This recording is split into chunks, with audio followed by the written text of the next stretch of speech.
Hey, welcome to Getting It Done North of 7. Is your water softener not working right? Is your water not soft? Last week I did a video on how to clean this out. We had a salt bridge in here and I cleaned it all out and it has improved.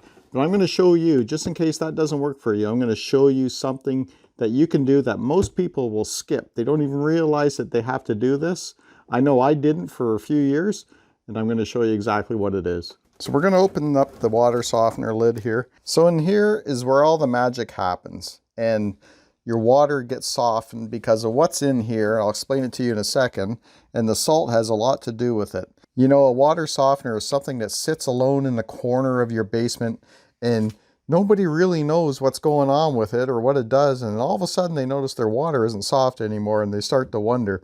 So I'm going to try and explain to you how the water softener works and how you need to do something to your water softener to maintain its peak performance. So first, let me start by telling you that inside this tank here is a bunch of tiny, tiny little plastic beads that's called media. And what that media does is it collects all the hardness out of your water, like the iron, the calcium, the lime. It collects all that hardness and it all sticks to those little plastic beads. That thing is just full of plastic beads. And what the salt does, the salt goes in there and it collects and cleans those plastic beads. But eventually that salt can't do a good enough job over a long period of time.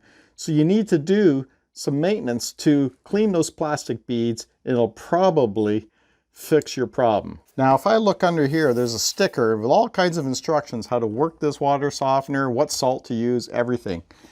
But they don't tell me anything about this, and it's a Whirlpool water softener cleanser. Now this little bottle here costs about $17 Canadian, but you only have to do it once every 4 months. So what we're going to do is add this to our brine well, and it's going to help clean those little plastic beads, that media I mentioned, and it'll likely take care of your water softener problem. So I brought you in a little bit closer here. We're going to take the cap off our brine well, and we're going to open up this bottle. Now, if you don't have a brine well, you can pour this directly into your salt tank. But we have a brine well, so we're going to pour this into our brine well. We're going to pour the whole bottle in there.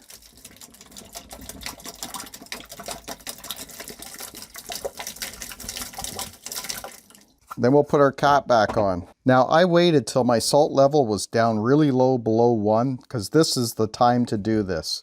So now we're going to close the lid. And we're going to leave our salt level just the way it is for now. We'll add salt after this, but what we're going to do is we're going to do a regeneration. You want to do this now so that it runs this solution all through your media. So here it says press to schedule on this Whirlpool water softener or hold to start. So I'm just going to hit hold or hit recharge and hold it. And it's going to start automatically. So this is going to take probably an hour and a half.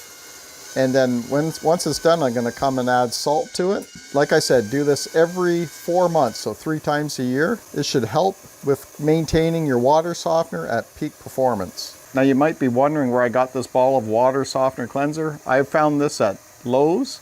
I could have ordered it online, but I waited till I went to my nearest Lowe's store and I bought it. Like I said, it was $17.